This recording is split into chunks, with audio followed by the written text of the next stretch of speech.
So again, our theme is peace, love, and joy. And this is the second part to what you all started last week, which is called Love Notes to God. We've moved off peace. We're now on to the subject of love in our three-part sessions. And again, tonight is the second session in Love Notes to God. Last week's talking points came from a homework assignment the week before. You talked about your earliest memory of love. You talked about your favorite love song, secular song, your favorite love hymn, or favorite love Christian song, your favorite example, or just an example of a love poem, and your example of a love quote. And it was lovely. I mean, the entire night was so beautiful. I enjoyed it today for the second time. I certainly enjoyed it live, but I listened through it again today, and it was just beautiful. So thank you all for your courage to share. So last week's homework assignment, just to remind you, you were going to experience writing a love letter or a love note, as the theme is, a love note to God. You were intending to pen a love letter to God. And I just put this up here to say, I hope you did this. I've done this multiple times in my life, every time significant. And by the way, every time different, depending on where I am, at what stage I am in my life, based on the things that are going on in my life. And I'm confident, like I am when I pray in the middle of the morning, even at 3 a.m., that God hears. I'm confident that he sees and hears and reads your letter to him. So I hope you did that. If you didn't, roll that into this week and consider that. What you're really doing is becoming cognizant of your emotions as they pertain to your relationship to God. So it truly is a very, very useful exercise that I hope it is a blessing to you, and I know enhance your relationship. Brother Doug, Yes. Can I interject something? Sure. I wasn't surprised when you asked us to do that. When my husband was ill, I had lost him, toward the end of his life. And I went to a class, grieving class, and everybody had already lost their loved one or their pet or whatever. Well, at the end of the class, they asked us to write a letter to whomever that we had lost. Well, he was still alive. And so I wrote a letter to one of my brothers. So this was not new to me. This was good. Anytime, then after he did pass away, it took me a couple of months, and I sat down and just bawled my eyes out and had my last thing with him. I wrote him a nice letter. So I enjoyed writing the letter to God because Jesus died for us, and he deserved to be loved. He deserves to be loved. Oh, sweetest endorsement that we could have had. Thank you. Thank you. So if you did not do that homework, please hear Sister Betty and hear that the exercise is fruitful. In every sense of the word, there's so many ways that this can be a blessing to you. I can't tell you the power of letter writing, and it's not always to be received by that person. So letter writing is a strategy taken on by a lot of people to help heal, to help enhance, and certainly in this case to help articulate maybe things that you didn't know. I find when I write that where I start and where I finish is two different places, and it's the in-between that I'm sometimes shocked with came out of my pen, which means it came out of my heart, which means or out of my mind, which means it came out of my heart, and then I'm divulging things that I didn't even know it was within me. So I hope you did this. I don't want to get too corny here, but it's a great exercise. Why are there so many love songs, love poems, and love stories? That's where we're going to start tonight. Just that kind of rhetorical question: why so many? Endless. If you Google love songs, or Google poems about love, or Google books about love, or Google stories about love, it's endless. There is no number. It will not come to a number.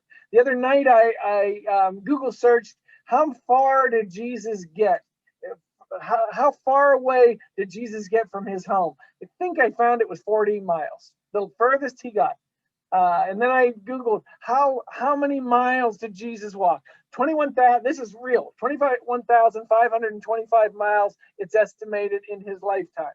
So 2,000 years later, they're estimating exactly how many steps Jesus Christ took in his 33 years, but they can't find a number for the number of love songs, love poems, love stories. Why? Why so many? And why do we search so earnestly, even endlessly, for love? And we've confessed in past classes that most relationships fail. Most of our love relationships, until hopefully we find that person that succeeds, but prior to that, most fail. Yet we keep searching. Why do we keep trying this? And by the way, is it only romantic love that we desire?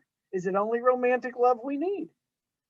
Consider how your experiences with love have gone in your life. Consider how they've felt throughout your life.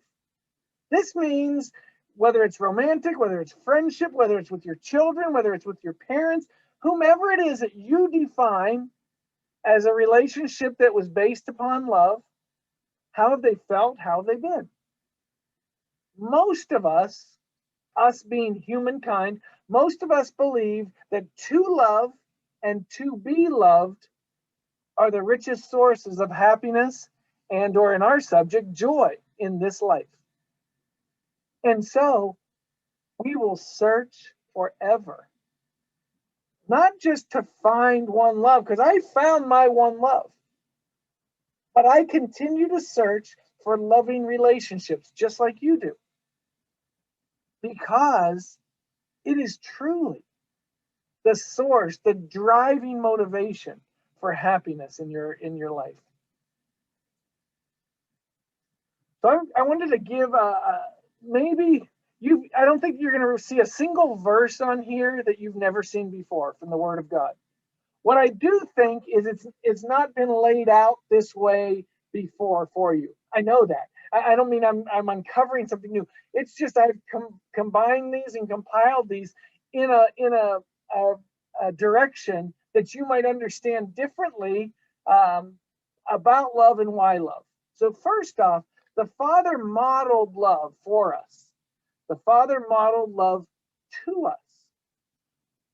I've read this verse as many times as you have, probably the most famous New Testament verse of all, John 3:16.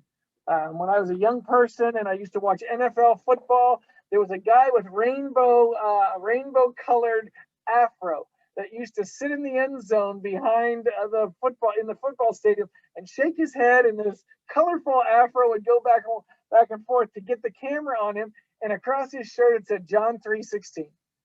So since I've been young, I've been hearing John 3:16, and you all know the verse, but I want you to hear it and understand the impact of this verse and all the gems and treasures within it.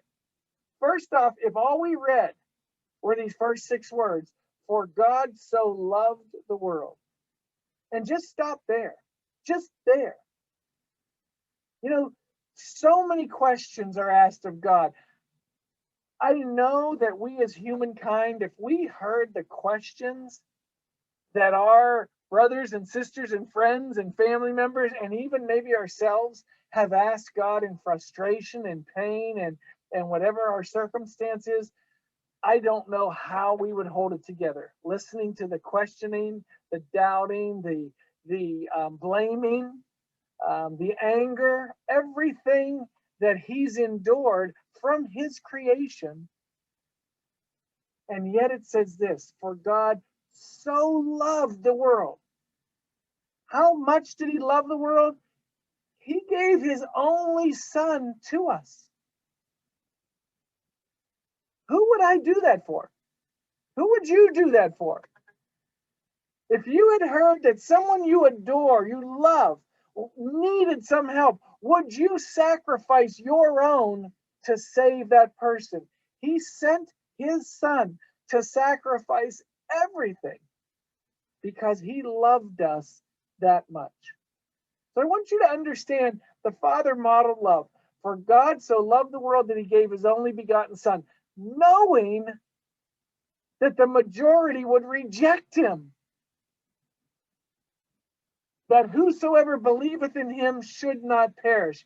That was the chance that God took in order to save us, whom he loved. Not just those who believed in him. He sent his son because he loved the entire world. Should not perish, but have everlasting life. So God modeled his love for us and to us. Later on, John writes this, Beloved, speaking to those who are whosoever believeth. Beloved, he says, addressing those of us who follow Jesus Christ. If God so loved us, he doesn't say shouldn't, but I'll throw that in. Shouldn't we also love one another? So if God loved us enough to send his son, who are we to deny loving all? All right.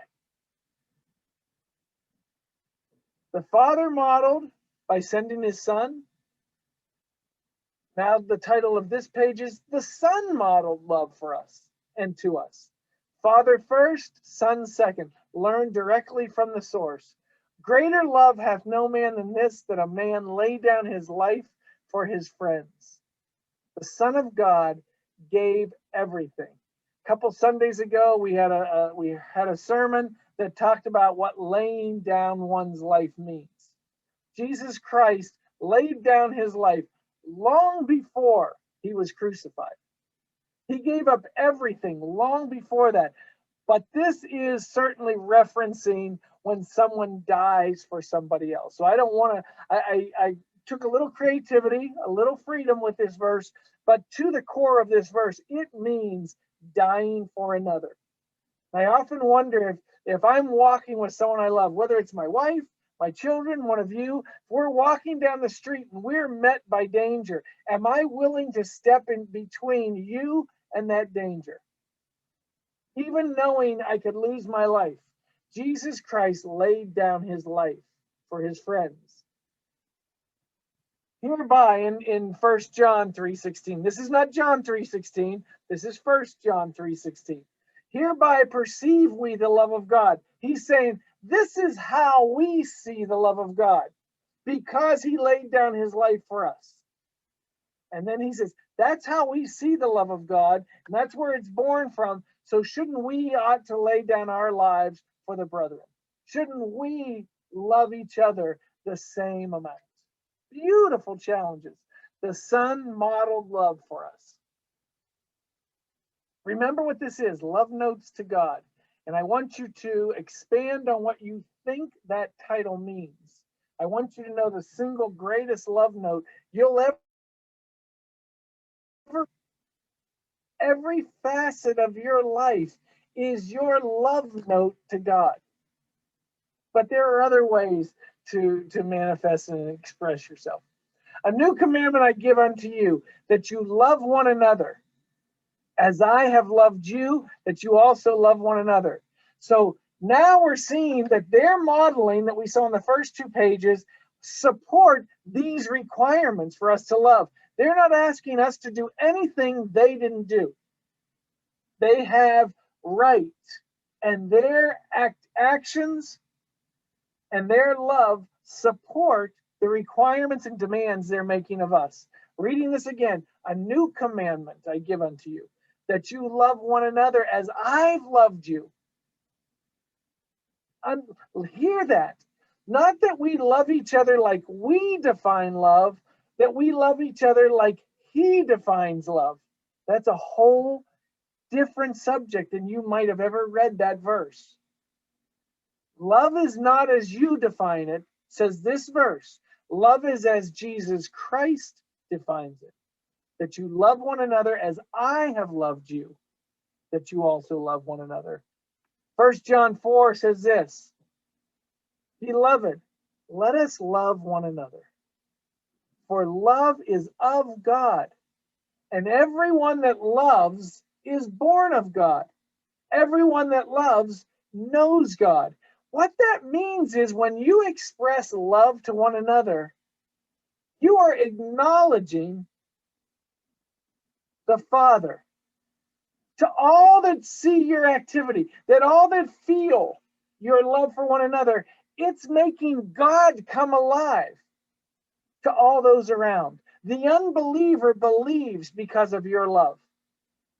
The one questioning believes because of your love for one another.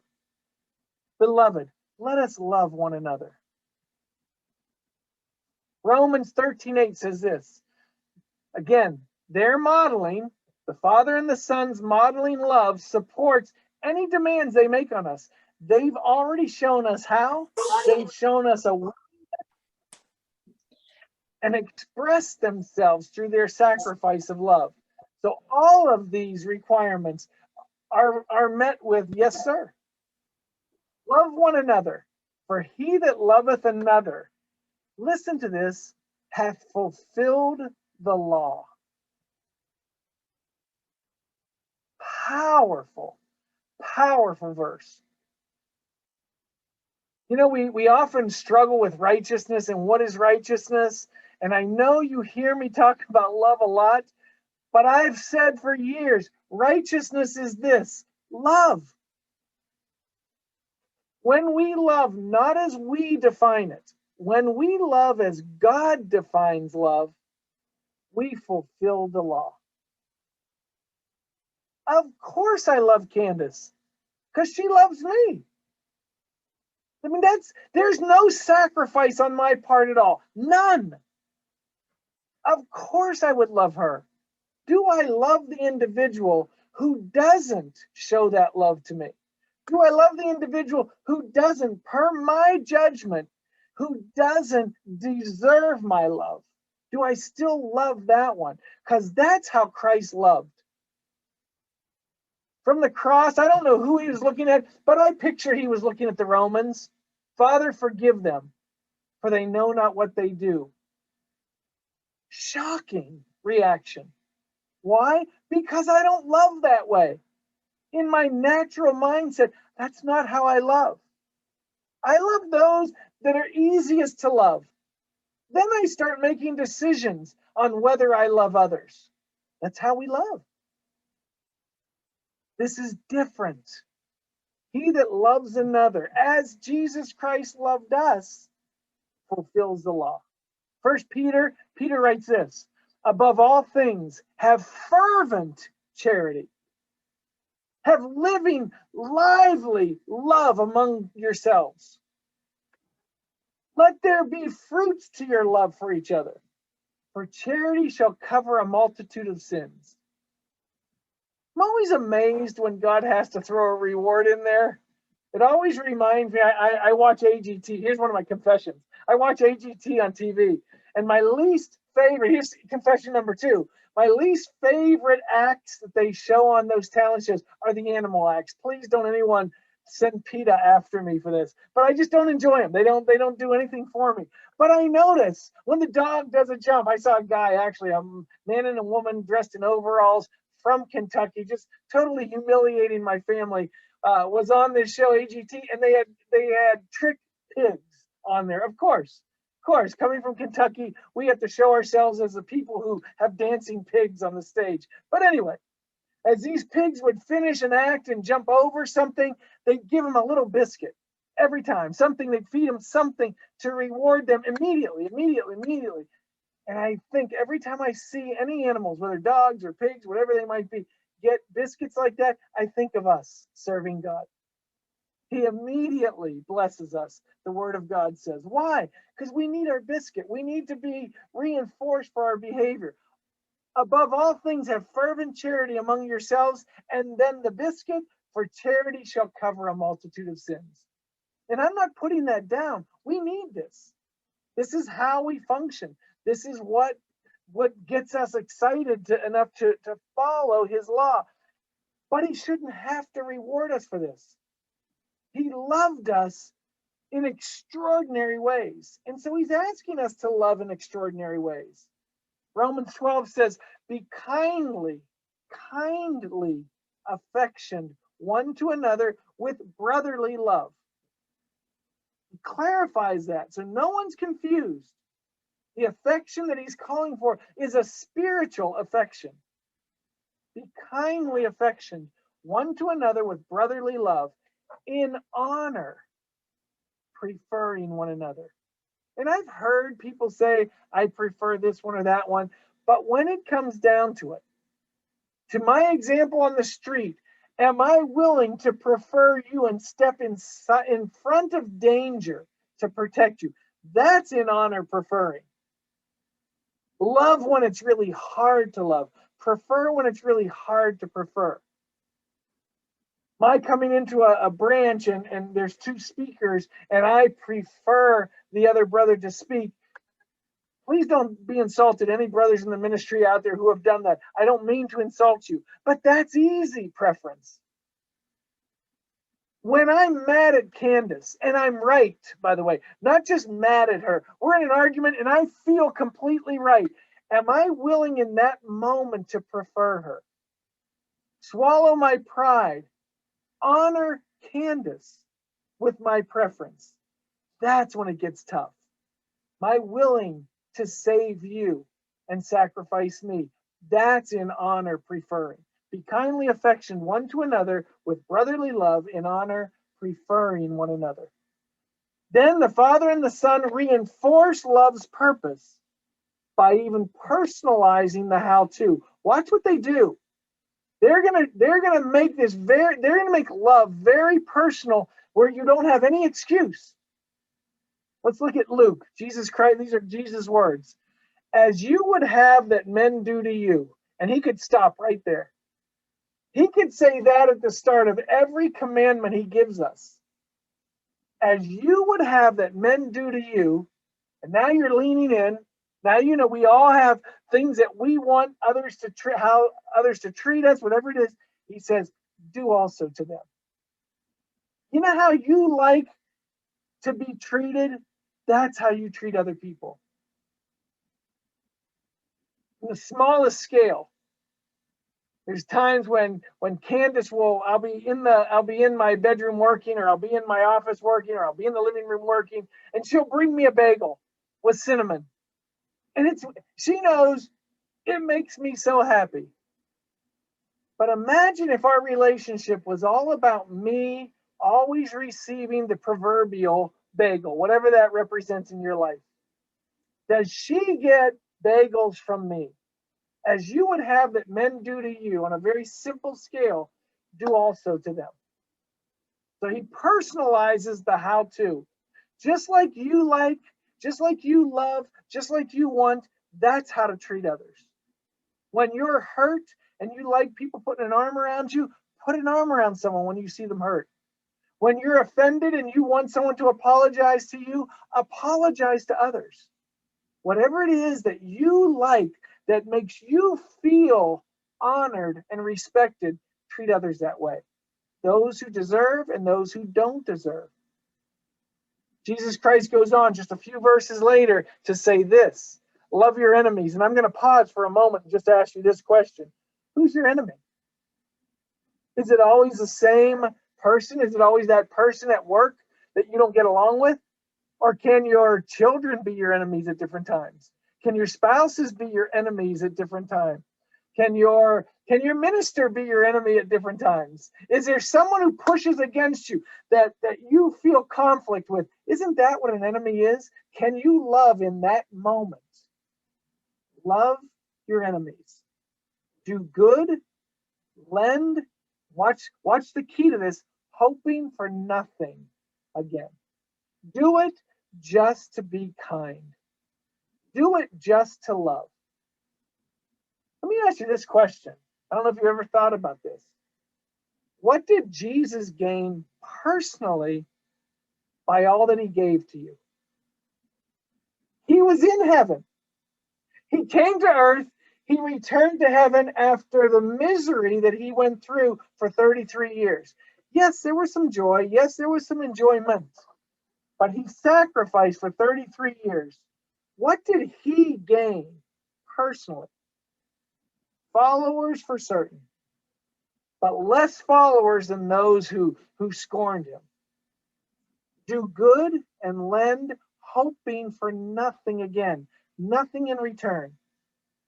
And what happens? Your reward shall be great. May not come from that person, but God sees your goodness. Here comes the biscuit. Goes on to say, and you shall be the children of the highest. By the way, that trumps everything. If all that we were promised is to be a child of God, it's enough. For he is kind unto the unthankful and to the evil. For God so loved the world. Why does he add that at the end? Because he wants you to be kind to those who you deem undeserving. Love as I have loved you. Now, maybe you've heard all these verses before, and I don't want anyone to answer. This is rhetorical. Maybe you've heard all these verses before. I would just ask, have you fully complied to these verses yet? Yeah, on a Tuesday 3 months ago, I had a really good day. If that's your answer, you missed my question, because it's really about how we walk and where we abide, not where we visit. I visit in a very loving place at times. Do I dwell there? That's what he wants. He wants us to dwell in this perfect love. The how-to continues. My little children, let us not love in word, nor in tongue, which is the same, but in deed and in truth. Truly, what we don't want to do is put on shows for one another. Be very loving in the house of God, and when we get home, not be loving. I'll just say it that way. There's plenty of examples. I'm not going to use any of them. But be the same person everywhere you go, in deed, in action, and in truth. 1 John 4 says this, if a man say, I love God, and then he hates his brother, here comes the harshness. He is a liar. If a man say, I love God and hates his brother, that man is a liar. For he that loves not his brother, whom he sees, how can he love God who he doesn't see? I absolutely love John, the 1 John, the 4th chapter. We're going to use that to close out the scripture tonight. And tonight's class mostly is this making this case for you, that your life might be a love note to God, that you might understand more what he's asking of you. And if I had to get stronger with that word, more what he's demanding of us. Finally, love is defined as God. Listen what I just said to you. Love is defined as God. Beloved, and we're going to do a little deep dive into John 4. Beloved, let us love one another, for love is from God. Now, if we call ourselves the children of God, then we have to love one another. Whosoever loves has been born of God and knows God. Anyone who doesn't love doesn't know God. Why? Because God is love. It says the word of God. That phrase is so powerful. God is love. Remember, love is not what you define it to be. Love is what God defines it to be. Love is what Jesus Christ lived, not as you and I live. We have to up our game to get to the love and to love the way Jesus Christ loved. In this, the love of God was made manifest among us, that God sent his only Son into the world. Here's your full circle from John 3:16. Listen again. This is what the love of God is among us, that God sent his only Son into this world so that we might live through him. We struggle with what the love of God is. That's what it is. Going further. In this is love, not that we have loved God. Hear this now. Here's what love is. Not that we love God, but that he loved us. It's kind of like I told you earlier. Of course I love Candace. She makes me cinnamon bagels. She loves me. Of course I return my love to her. Love is not that we love God. It's that he loved us. Sent his Son to get between us and our punishment, to be the propitiation for our sins, is how he says that. Beloved, if God so loved us, we ought also to love one another. No one has ever seen God. And if we love one another, then God abides in us, and his love is perfected in us. Hope you understood why he just said that. No one has ever seen God.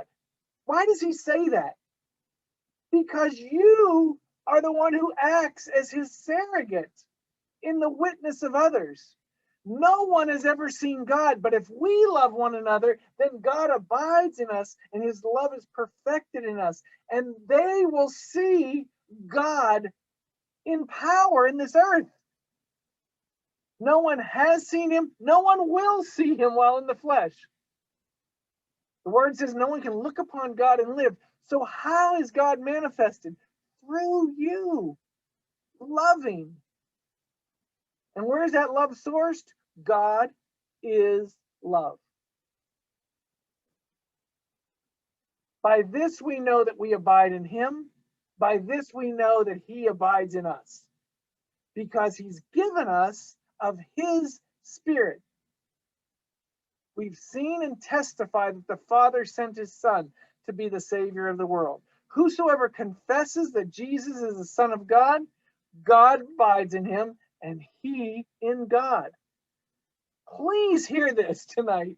Please understand this beautiful promise and perfect circle. If you receive his love and then express that love to others, others will see that love and it just keeps growing. I've told you this before, I'll say it again. I went to a camp out in 1975. First time I had ever seen so many saints. It came from Florida when Florida was 20 people in a branch, maybe. My brother and I drove out of West Palm Beach up to Lutherland in Pennsylvania to this camp out. We had never been, but a sweet sister, Carmela Mazzio, told us about these gatherings where young people cried in the meetings. So we had to go see this. I remember writing a postcard to my mom. And it said something to the effect, you wouldn't believe what we've witnessed. I feel 500 people loving me in these meetings. Put a stamp on that and I sent it to her. God's love abides in us. We express that love and then others are drawn in. 500 people drew me to Jesus Christ in that camp out. So exactly how much did and does Jesus love us? I want you to think about that answer. How much did he love us? Name one thing. Absolutely anything that he ever did to prove otherwise. That's how much he loves us. Name one thing that could speak against how much he loves us. How can we ever express how thankful we are?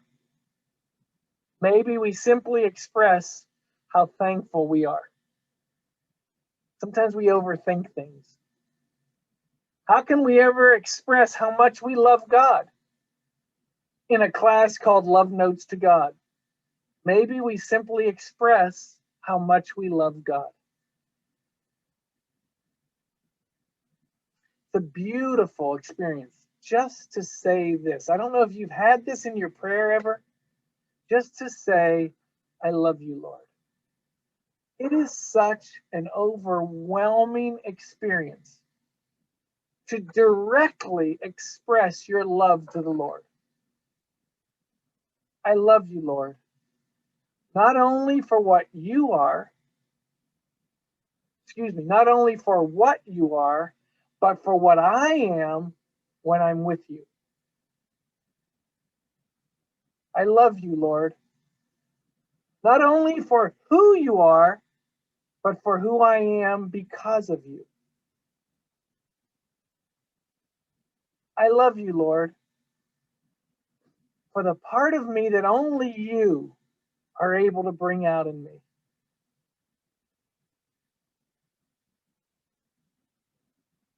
Try to goof up when you're talking to God. Try to find sin when you're talking to God. I love you, Lord, for the part of me that only you're able to bring out in me. I love you, Lord, because being deeply loved gives me strength, and loving deeply gives me courage. Lord, you provide strength and courage. Love notes to God. Your life is a love note to God. Make sure you tell him that. You know, some of us are very guarded in our expressing love, and I get that. I'm not going to get between you and your spouse, or you and your children, or however you carry yourself, but I am going to get between you and God and encourage you to express your love to God. Tell him, I love you.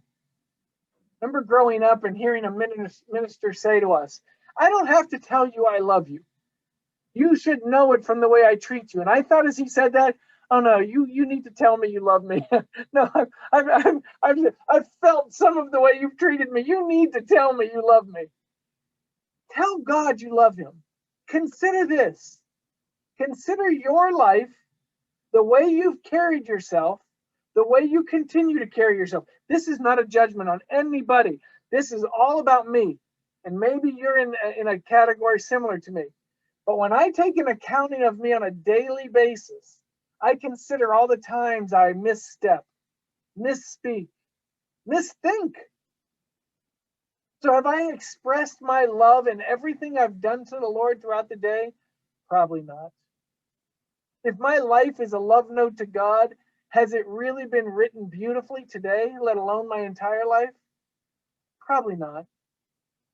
And so I have to recover. And how do I do that? By saying, I love you, Lord. Some of my most significant moments in praying to the Lord is when I've just stopped and said just that, I love you. And I feel overwhelmed, often weeping, not being able to go forward, just telling him I love him because he's the only person I say I love you to, the only person, the only entity that I say I love you to who deserves it. And that's not a slight on anybody. Anyone who says to me they love me, I don't deserve it. Certainly not all the time. I love you, Lord, all the time because he deserves it all the time. So I'm just going to add a little bit to your vocabulary. Use this phrase often as you can. Let the Lord know how much you love him. Might your words be a love note to God. Might your life be a love note to God. Might your actions, your deeds, your thoughts be a love note to God.